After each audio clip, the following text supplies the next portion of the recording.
The book, The Language of God, contains a couple of important warnings for Christians which I find worth being aware of. The three warnings I chose to summarize in this video all essentially concern the relationship between science and religion. First, the author, Professor Collins, cautions people against building their faith on gaps of knowledge. So, for example, it's not a good idea to argue that the fact that science can't explain the origin of life points towards God. While it's true that so far there is no explanation for how life arose from matter, it's a slippery slope to use that gap of knowledge as a foundation for God's existence, because that type of faith is doomed to fail as science advances. You might be thinking now that this idea sounds very nice in theory, but you wonder what the alternative to that is. So what's the alternative to gap-based reasoning? The alternative is to base one's reasoning on things we do know, as the author points out. Faced with incomplete understanding of the natural world, believers should be cautious about invoking the divine in areas of current mystery, lest they build an unnecessary theological argument that is doomed to later destruction. There are good reasons to believe in God, including the existence of mathematical principles and order in creation. There are positive reasons based on knowledge rather than default assumptions based on a temporary lack of knowledge. In summary, while the question of the origin of life is a fascinating one, and the inability of modern science to develop a statistically probable mechanism is intriguing, this is not the place for a thoughtful person to wager his faith. Professor Collins' favorite argument for the existence of God is a version of the moral argument. I never found the moral argument convincing when it's based on the assertion that in essence people agree on what is right and what is wrong, because people very often disagree on those things.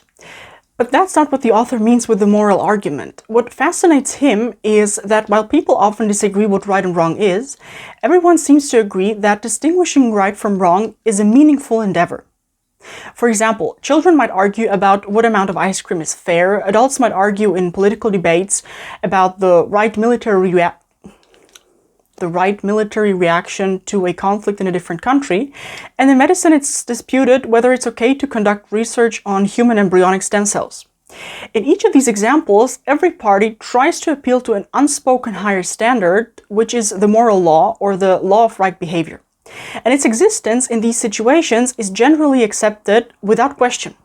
The debate centers on whether one action or another better aligns with the requirements of this law. People who are accused of falling short typically offer various excuses to justify their behavior.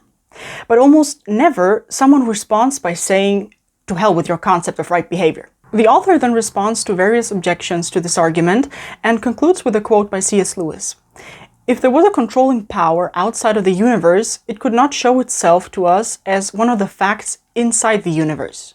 No more than the architect of a house could actually be a wall or a staircase or a fireplace in that house. The only way in which we would expect it to show itself would be inside ourselves as an influence or a command trying to get us to behave in a certain way. And that is just what we do find inside ourselves. Surely this ought to arouse suspicions." Similarly, Professor Collins explains that there is a danger in being quick to call something a miracle. He advises his readers to always assume first that a natural explanation exists for a given phenomenon. While miracles are possible, our expectations of their occurrence should be very low. Whatever the personal view, it is crucial that a healthy skepticism be applied when interpreting potentially miraculous events, lest the integrity and rationality of the religious perspective be brought into question. The only thing that will kill the possibility of miracles more quickly than a committed materialism is the claiming of miracle status for everyday events for which natural explanations are readily at hand. So for example, a blooming flower shouldn't be called a miracle, and also someone who wins the lottery shouldn't call that a miracle and attribute that outcome to his prayers, because it's likely that many other people also prayed and didn't win. By the way, I'm finally collaborating with Audible, so if you'd like to support me without any additional costs, it would be great if you use the Audible link in the description. If you use that link to sign up for a free Audible trial, I get paid a commission, and for you the trial is still free. I actually listened to this book on Audible, which is very practical, because if I want to return to a specific passage to prepare this summary, I can just place a bookmark and continue listening. So check out the link in the description, and now let's continue with the book. The final warning for today concerns creationism and the scientific theory of intelligent design, which in essence is supposed to be a religious alternative to the theory of evolution. First, the author, who is known for his research on the human genome, explains that common criticism of the theory of evolution don't hold water. Then he points out that creationism, particularly young Earth creationism, does more damage to faith than to science, because young people who are brought up in homes and churches that insist on creationism sooner or later realize that there's a lot of scientific evidence in favor of an ancient universe and evolution. The problem that arises there is that those young people have to pick a side.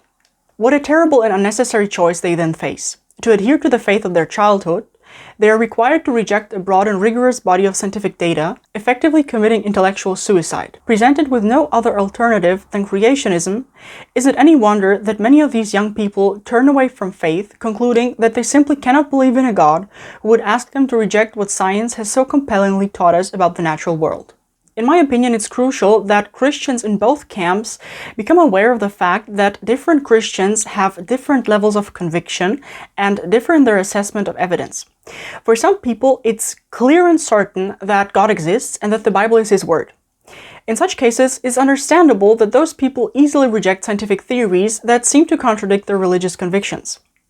However, there are also devout Christians who are devoured by doubts and for whom God's existence is far from obvious. In those cases, it's understandable that if they're faced with a seemingly irreconcilable difference between science and religion, those people will side with science.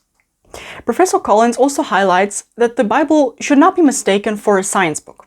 The intention of the Bible was and is to reveal the nature of God to humankind. Would it have served God's purpose 3,400 years ago to lecture His people about radioactive decay, geological strata, and DNA? He also quotes Stephen Jay Gould, who was a well-known public spokesperson for evolution.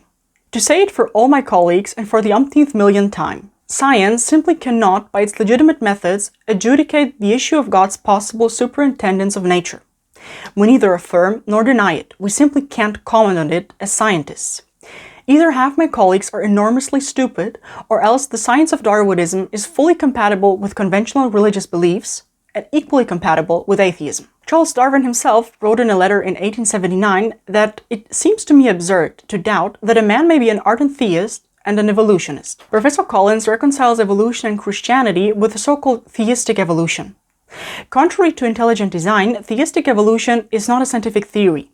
It acknowledges the findings of modern science, and it also acknowledges the fact that humans are unique in ways that defy evolutionary explanation and point to our spiritual nature.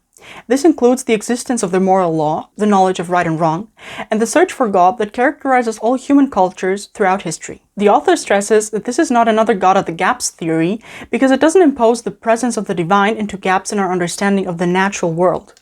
Theistic evolution proposes God as the answer to questions science was never intended to address. Like, for example, how did the universe get here? What is the meaning of life? And what happens after we die? The author explains that science is not the only way of knowing, and to support his statement, he mentions a parable told by the astronomer Arthur Eddington. Eddington described a man who attempted to study deep sea life with a net that had 3-inch holes. After catching numerous remarkable and exotic creatures, the man concluded that there were no deep-sea fish smaller than 3 inches. In the same way, if we rely solely on the scientific method to find truth, we won't be able to capture the whole picture. I'd like to end this summary with the following quote from the book. Will we turn our backs on science because it's perceived as a threat to God, abandoning all of the promise of advancing our understanding of nature and applying that to the alleviation of suffering and the betterment of humankind?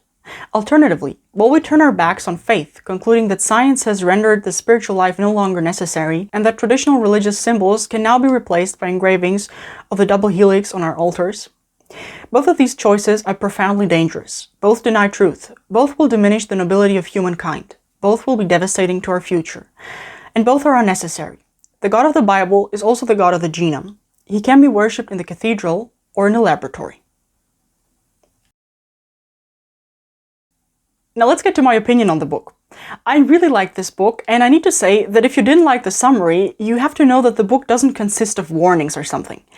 Those warnings make up maybe 5% of the book, and I just chose to summarize those 5% for the video because in my opinion those were the most important takeaways, and they still give you an overview of the content of the book. What stood out to me in this book is that apart from good reasoning, the book was also what I would call emotionally beautiful. Don't get me wrong, you certainly won't get a sugar overdose when you read the book, but what I mean is that, for example, when the author talks about the problem of pain, he first talks about it in theory, and then gives you a concrete example of what pain in a person's life can look like to show that he's fully aware of the problem.